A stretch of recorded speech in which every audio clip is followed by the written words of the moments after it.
When you start paying attention, you see the benefits of wood chips just don't end. It's just awesome. So as your plants come up, you put the wood chips back around them, cover the ground, and then you go take a vacation, talk on the phone, go to work, visit your friends, because your garden no longer needs you. It totally takes care of itself. Here's the most simple thing. If you look at nature, everything in nature has a covering. I shared in the film, we have skin, animals have fur, fish have scales, birds have feathers, and the soil is a living organism. And everywhere in nature where man has not been, there is a covering. I'm telling you, man, I am so provided for. I never go to the store under any circumstance for anything because it's all garbage. I don't like that. It's not even food. And I have an abundance, unlimited. I'm being totally cared for just like everything in nature is. And if you look at 6,000 years of human history, nothing in nature has ever experienced any shortage or lack, ever, for 6,000 years. Lack only shows up where man shows up and does these stupid things of uncovering the ground and destroying the soil. It's so amazing how simple it is. It's so simple. It's abundance at all levels, and so when you connect, all you have is abundance. You can't help it. This is awesome. So I asked the creator, I noticed you don't use shovels. See, my thought was to dig out all the grass. Yeah, didn't you rototill the grass first? No, this is why I'm asking the creator, because I noticed he doesn't use rototillers or shovels. And he does things really well. He grows amazing gardens with no work. And so I says, now, help me. How would you approach this? He says, just cover the grass with wood chips. Oh, I said, that's easy. That takes how long? Can you imagine the work to dig out all that grass? And here's the insanity of digging out the grass. I put the wood chips 8 inches over the grass. This is fall.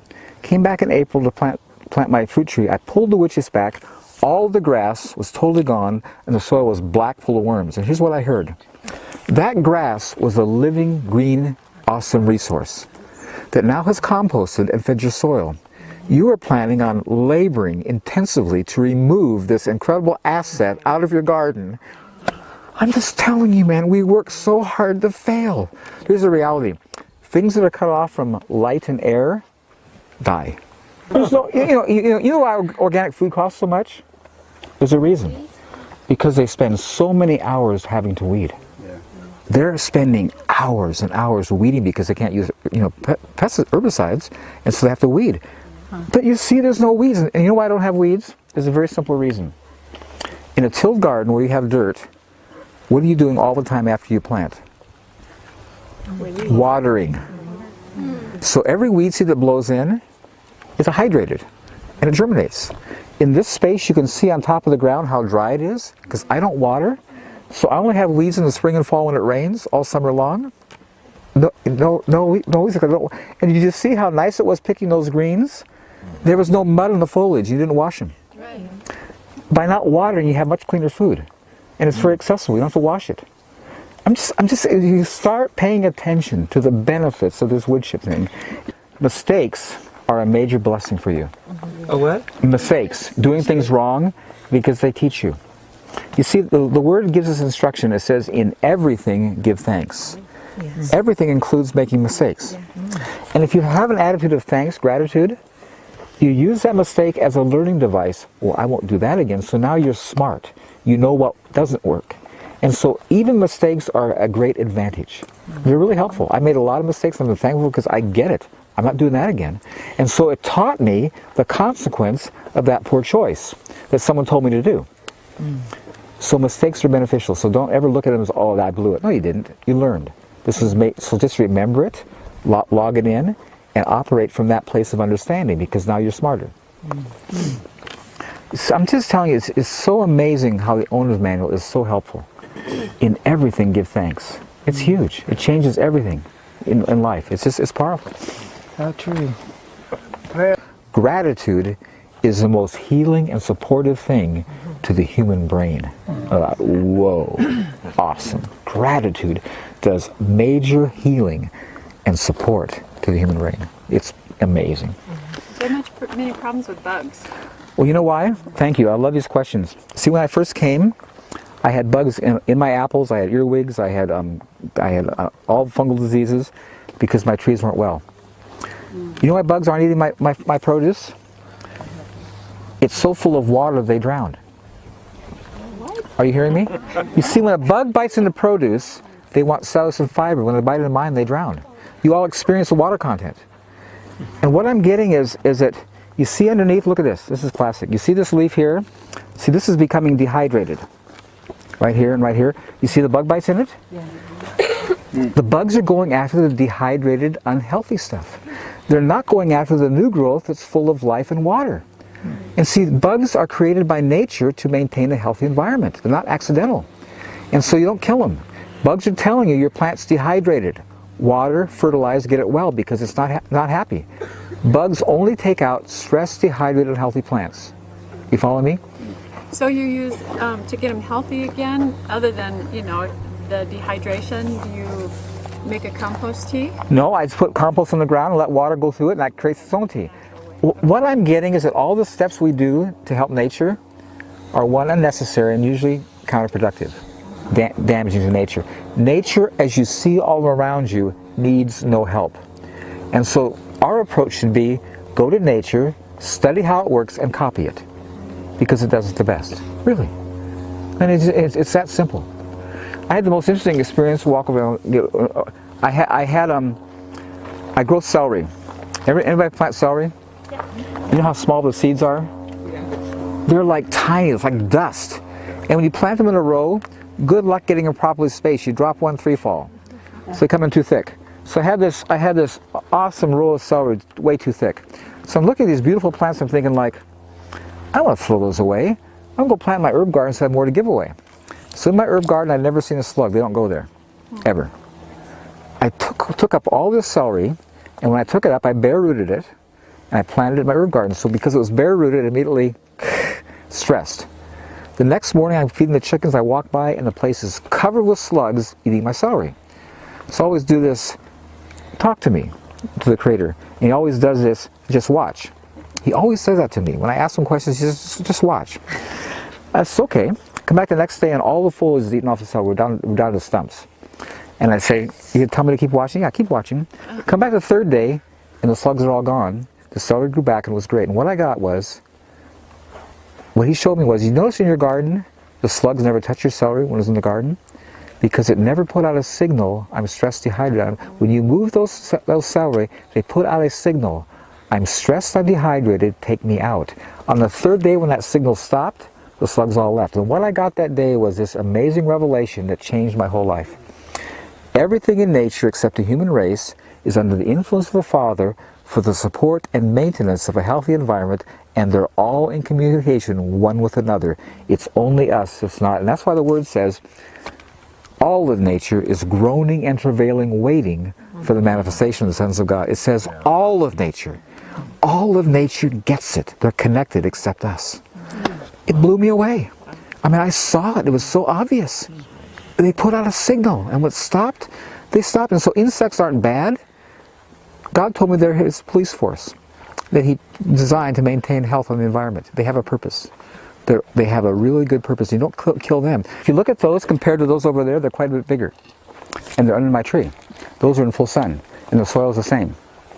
So that's the Creator, because it didn't make sense to me, because I'm told they grow better in full sun. You told me? It was powerful. You see that tree there, but in this kind of environment, have roots coming out way out here. It has a very huge root system that's taking in far more mineral content than it can consume. And so it has to displace the excess out through its foliage. And that strawberry underneath is being fed from the ground and the top. So it's getting an input of nutrients that things out in the open don't have. You're going to see when you walk in the orchard here, you're going to blow your mind at my squash that are just thriving everywhere with no water because they're getting all the input from the trees. So I'm telling people, the first thing you want to do to the vegetable garden is plant fruit trees. The first thing. Because your garden will do so superior having trees around it than not. Paul, do you ever let your land rest? I'm so glad you asked. That was powerful. See in the owner's manual, the people who are under the fall, who are tilling, were told to let their ground rest every 7 years. Just every 7 years, give it a break because it needs help because you've been stressing it. So I asked the Creator, how can I do this? I mean, do I go out and pick all my apples off? How do I stop growth to take this break every 7 years? And he just smiled at me and says, if you notice in my garden, it doesn't take a rest every 7 years. It's resting all the time. It's always at rest. That was written to people who are under the fall, who are doing things negatively to the ground. But in my environment, there's no rest. And in my, there's nobody's resting because it's always resting. So mine's in an eternal state of rest. It's never stressed. There's nothing to let it rest from because there's no work. So it's always resting. You always plant your very best back because it's going to give you a higher return. When I harvest my garlic, I take my biggest garlic and plant back. When I look for seed, I look for the biggest plant to collect that seed because it's the best. And so you want to invest in your future, not subtract from your future by cutting and reducing. And again, it's just when you think about what we're doing, when you think about it, it's really stupid. And it's amazing how we keep doing it, never getting it. Like, duh, that's dumb. A question on the potatoes. I did your method about 8 to 10 inches wood chips, the whole potato, and the bugs just came in and like ate the potatoes up. So when I went to harvest, decent harvest, but there were just bugs all. Well, the bugs were there because they were hungry. He was here yesterday when we did the potatoes. Were there any bugs? What I'm finding is that you're starting out with a deficient situation. And everything there is hungry because it's not been well fed. When things come into order, there are no issues. And so you're just going to have to be patient, but in time, you're going to overcome that. The bugs won't. Yeah, it just seems like the wood chips are a great place for the earwigs and beetles and all that stuff. Well, it's a great place, but once they're well satisfied, which they are in nature, I'm not going to bother you. When I came here, when I planted my trees, I had earwigs in them. I had powdery mildew. I had scab. Huge. Today I have none of it. So I'm telling you from a place of experience, of observation, that when soil becomes nutrient dense, all disease issues leave. Let's talk about your body. When you're well hydrated, you're eating well, you have a good mental attitude, you're getting plenty of sleep, you could be around people sneezing and coughing with the flu, whatever. You're not affected. It's not touching you because your immune system is well supported and it works well. The same is in every living thing in nature. When something's being attacked by bugs, it's not well. Really. And so you just have to be patient, stay with it, and you're going to find, like I found, all those issues it doesn't happen immediately, but over time just get less and less and eventually are gone.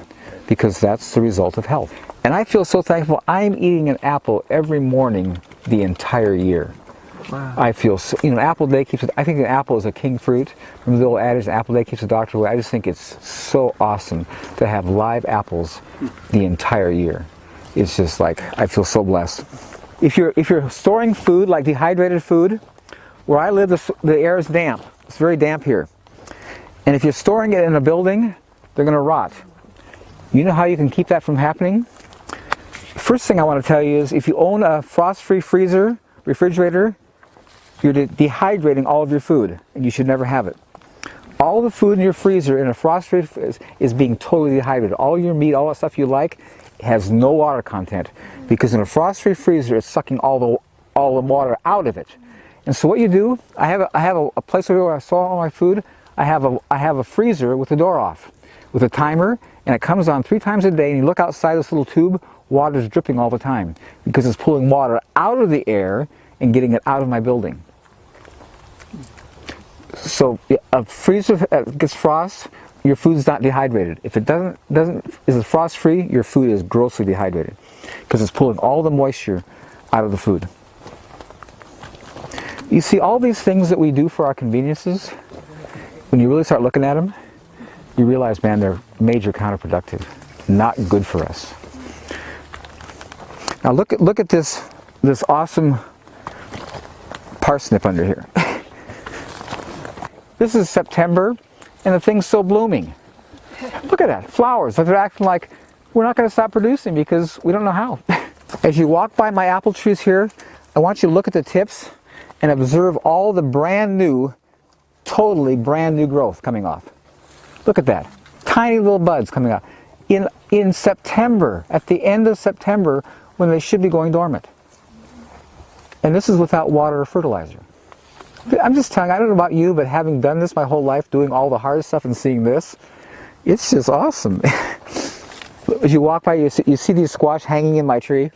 Here's the thing about replenishing chips. When you first start, you're going to find, because your ground is hungry, they break down really quick and you got to replenish constantly.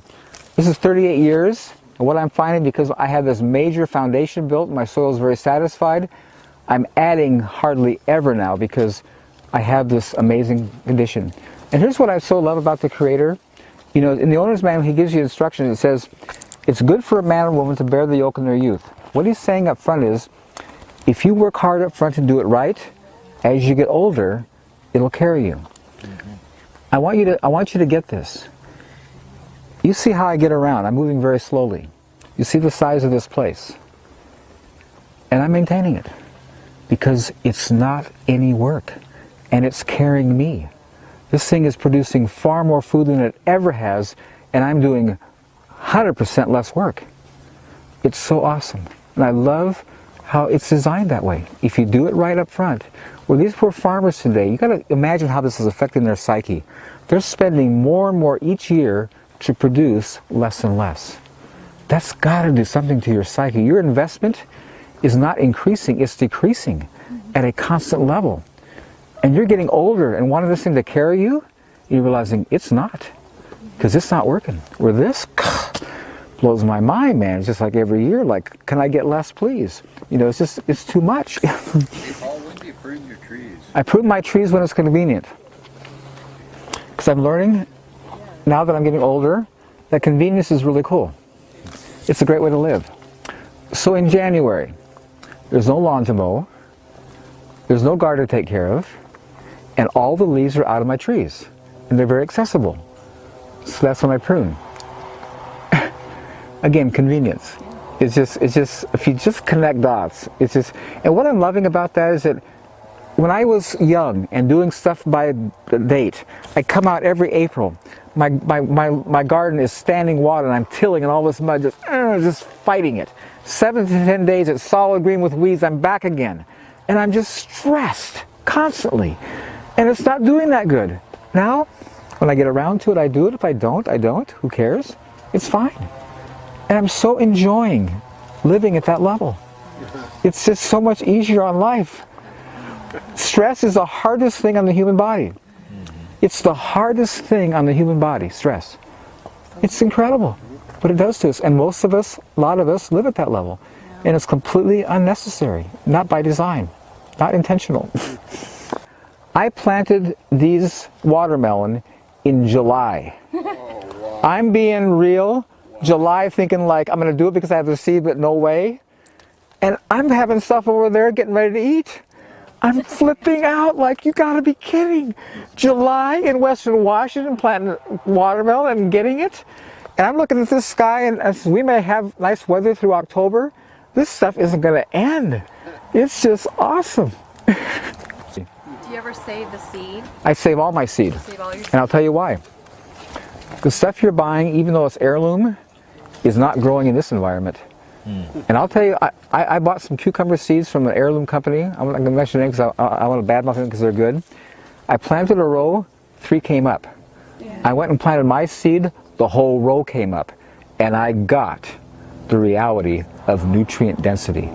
They're organic and they're heirloom, but they're not growing in this. The soil they're growing in was deficient, and because of that, the seed was deficient. So I encourage you, once you start growing food, collect your own seed because it's going to be better than what you can buy. And then it's acclimated. This is where it lives. It's not coming from, you know, across the country, so it's more in tune to where it's supposed to be. So always correct your own seed because nature doesn't import seeds. It just plants right where it is. You know, again, if you go to nature, you know, the answer is so simple.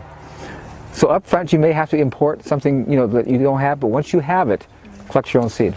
My grass clippings all go to the chickens. See, all my yard waste, all the waste out of my house, all my ashes, everything goes to the chickens. Even ashes. Ashes are the most mineral-rich substance on the planet. Nothing has more mineral content than ashes. Did anybody remember Joel Wallach? He did a talk, Dead Doctors Don't Lie. Anybody remember that? Anyway, he was a very intelligent veterinarian. And the government in the 80s gave him a $30 million grant to study the importance of minerals on human health.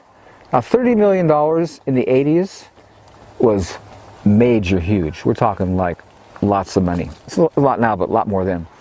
So he had money to travel. So he travels the world studying cultures who lived over 100 years, like 120, 130. He found they had three things in common. The first is they had no electricity. The second is they grew all their own food. And the third was very interesting. They all heated themselves with wood, cooked with wood, and put the ashes back in their garden. And he discovered and found that wood ash has the highest mineral content of anything on the planet.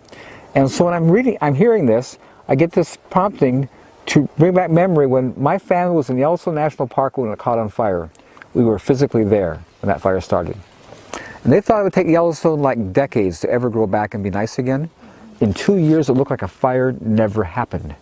And what I got in the spirit was when fire goes through wood, the ashes are nothing but minerals. Everything else is consumed, but minerals are not destroyed by heat or fire. And so ashes are nothing but concentrated minerals. And if you've ever seen a place where there's a burn, immediately it comes back totally lush green, just thriving. You know why my food tastes so good? It's called mineral content. Minerals is what give flavor to food. The flavor of the food indicates its nutritional value. If food tastes good, it is good. If it doesn't taste good, it's not. And you can see how we were so lied to in school. They told us in school when they started corrupting our soil with chemical fertilizers, 1948, that now this dead funky food you have, you can use condiments and dressings and sugar to make it taste good. Are you hearing me? Yeah. Yeah, it's dead funky food. You shouldn't eat it. But you can dress it up. You can make it tolerable with all this trash. And we did it. And do it. And don't get it. If it doesn't taste good, it's not good. Don't eat it.